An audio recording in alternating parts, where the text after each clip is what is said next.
Ngayong araw nga, ibabalik ko na ang aking cellphone na pinagawa dito sa Santa Lucia.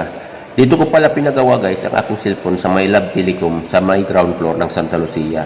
Kung tatanong kayo kung saan banda ang Love Telecom, ay located sila sa may ground floor. Tapat sila ng supermarket ng Santa Lucia sa ground floor. Kaya nga guys, kung maghahanap kayo ng paggawaan ng cellphone na garantisado at magandang pagkagawa, punta na kayo rito sa may Santa Lucia sa ground floor at marami dito nag-aalok ng service para sa cellphone yung mga sira na guys. Kaya nga ang napili ko guys itong Love Telecom kasi nakikita ko sila sa TikTok at saka sa Facebook. Ang pinagawa ko pala guys sa aking unit ay palit LCD dahil nga naupuan ko ang aking unit at nagkaroon siya ng maraming guhit. Kalaunan, hindi na siya matouch ang screen. Kaya nga, dinala ko na agad dito sa Love Telecom, dito sa Santa Lucia. Ito nga guys, magpasok ko dito, maraming nag-aalok sa akin at maraming humaharang nag-aalok ng service para sa cellphone guys. Kaya kung gusto niyo magpagawa ng cellphone guys, punta na kayo dito sa Santa Lucia ground floor.